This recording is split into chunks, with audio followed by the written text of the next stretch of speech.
Listen up, Rangers. Welcome to the Geek Chest. My name's Steven. Today, in this unimportant review, we have this iris that I recently bought off my good friend Rez. What this was is, you might be thinking like Large Monster Series, which we already actually did a review of that one. This one is a much older iris figure that they did that was a part of their EX line. So there's the Rocket Pro, which came on a blister card. This guy would have been in a box like the Large Monster Series, but in a window box, so you still be able to actually see the figure on the inside. Actually, they're pretty much about the same size. I should have grabbed it for comparisons, but this being an unimportant review, we're just going to give our thoughts on the figure, call it a day. But big difference is the pose is a little less dynamic on this one, where it's got its arms more tucked in, while the Large Monster Series elbows are a little more frayed out. And then the tentacles have way more going on than just kind of being flat on the table, if I do say. There isn't a whole lot going on here. There's not even like bendy wires or anything in there to help you get a little extra action out of your iris. So it's more or less looking like it's kind of just dragging them along to the next shop, if you will. But anyways, main reason I got this is I was thinking about making it fully articulated, and then I found out it was big. And that's when I originally got it, because I was thinking it was the Rocket Pro when I first was buying it off of them.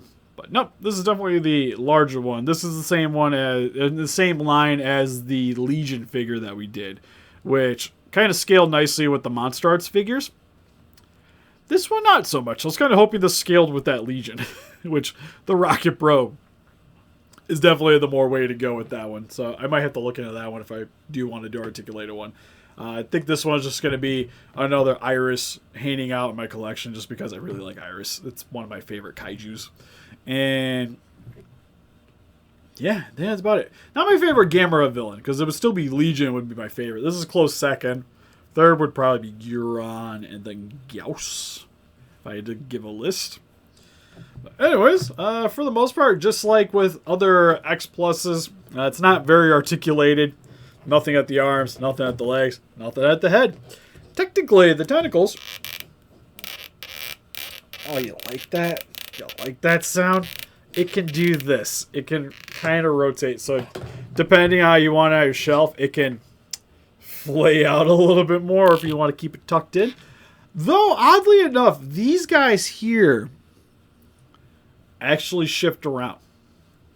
I don't know what the purpose is. Also, my cat was in here not that long ago and getting all over everything. One of the reasons why I was trying to update it so that we didn't have hair all over the table when trying to do reviews. It gets kind of frustrating. I would sit there and lip roll that thing every single time I want to go do videos. But anyways, closer look at its details. I'm just going to kind of scooch up, zoom in the camera just a little bit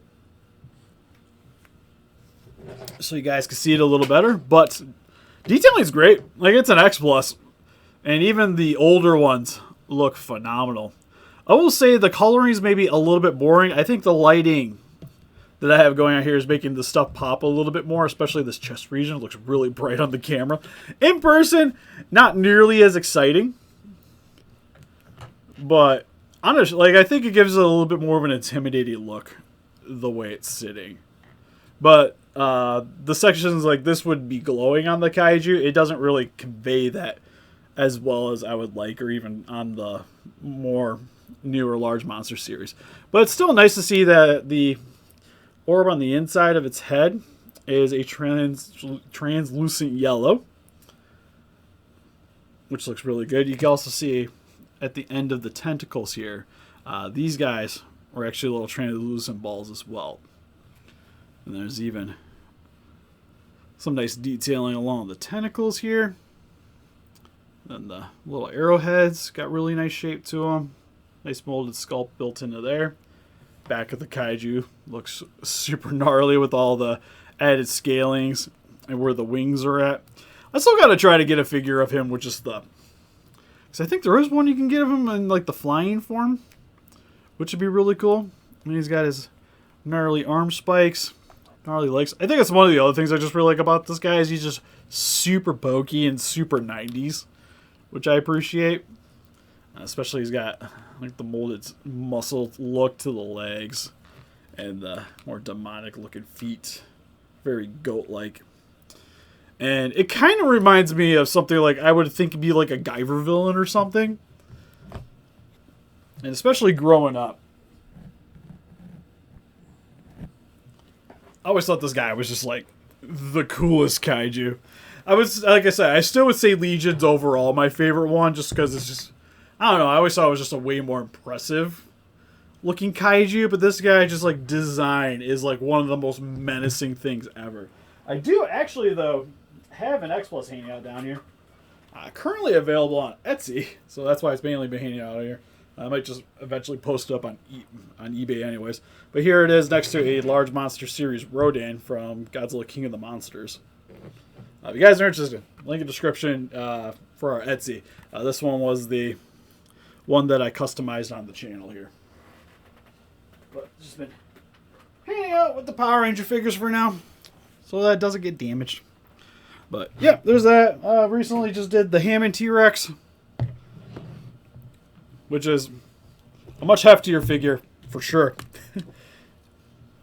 Also, oddly enough, paid about the same price for him, which was good for me. Oddly, yeah, the T-Rex is a little longer. I was going to say maybe the tentacles would give it a little bit of an advantage there, but not too much. But I think for an old X Plus, like if you're looking for an option outside of the large monster series, which still isn't even for an X Plus that unreasonable to get a hold of, because I think you still get it for like less than $200. And this you could get for less than that, and would still actually look really solid next to a like the Gamera 99 large monster series, because like I mentioned, they're both overall the same size. It's just this one's got a little bit more kind of a stagnant look compared to the other one. I get why they did it, because even with my large monster series, the tentacles over time have kind of sagged down anyways. Still got some bumps into them and a little bit more than this guy. But I'd say between the two, it's the more preferable one, but I think this is still like, would be a nice, solid, cheaper alternative. Granted, I don't know if I'd go by eBay if you were trying to get one. You'd probably be looking more on like Yahoo Japan or like Mandarake, stuff like that, trying to find a nice pre-owned one over there. Or you could do like me and find one that the tentacles were broke. Good to go. Wasn't a super complicated fix. It was Q-tips and paper clips and some glue and dremeling. And these guys aren't coming off. But anyways, that's pretty much it for this video. Like I mentioned, if you guys do want to get a hold of one of these, those would be the best options. If you guys like to get some Kaiju merchandise for yourself, check out our link in the description for Entertainment Earth. Also, if you guys spend over $40, they do have free shipping codes currently going on. And help support the channel. But help us defeat those Kaijus by hitting the like button, subscribe, become a Ranger today. We also got Instagram page on Pinterest, Facebook. Guys, like it with the date with channel, donate. We greatly appreciate it. We'll see you guys in the next video. Bye-bye.